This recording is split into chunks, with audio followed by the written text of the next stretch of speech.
ജില്ലാ food safety അതോറിറ്റിയുടെ ആഭിമുഖ്യത്തിൽ സേവ് ഫുഡ്, ഷെയർ ഫുഡ്, ഭക്ഷണം പാഴാക്കരുത് എന്ന സന്ദേശമുയർത്തി ബോധവൽക്കരണ തെരുവ് നാടകം സംഘടിപ്പിച്ചു. വണ്ടിപ്പെരിയാറിൽ നടന്ന പരിപാടിയിൽ മരിയൻ കോളേജിലെ വിദ്യാർത്ഥികളാണ് തെരുവ് നാടകം അവതരിപ്പിച്ചത്.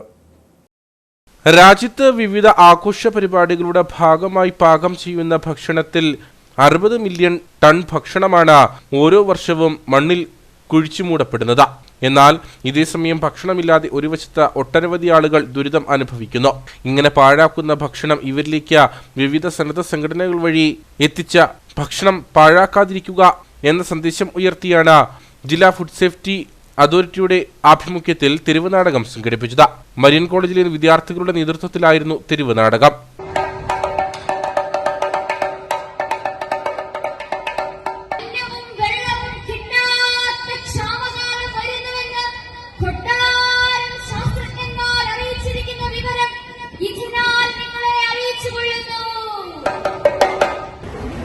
നമ്മളൊക്കെ നമ്മളൊരു ഇന്ത്യയിൽ തന്നെ ഒരുപാട് ഭക്ഷണം നമ്മൾ വേസ്റ്റായി പോകുന്നുണ്ട്. ഒരു കൃത്യമായ ഒരു കണക്ക് പറയുകയാണെങ്കിൽ 67 മില്യൺ ടൺ ഫുഡാണ് നമ്മൾ ആനുവലി ഇന്ത്യയിൽ നമുക്ക് വേസ്റ്റ് ആവുന്നത്. എന്നാൽ നമുക്കറിയാം ഒരുപാട് ആളുകൾ ഇത് ഭക്ഷണം കിട്ടാത്തവരുണ്ട്. ഭക്ഷണം കിട്ടാത്ത, അതായത് പട്ടിണി കിടക്കുന്ന ആളുകളും ആവശ്യത്തിന് ന്യൂട്രീഷൻ കിട്ടാത്ത ആളുകളുമായി ഒരുപാട് പേരുണ്ട്. അപ്പം നമുക്ക് ഈ വേസ്റ്റ് ആവുന്ന ഭക്ഷണം ഈ രീതിയിൽ വെറുതെ ആവാതെ അവരിലേക്ക് എത്തിക്കുക എന്നുള്ള രീതിയാണ് നമ്മൾ ഉദ്ദേശിക്കുന്നത്.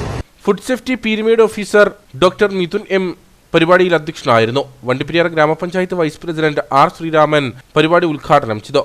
ജില്ലാ food safety assistant commissioner Baiju P Joseph മുഖ്യപ്രഭാഷണം നടത്തി.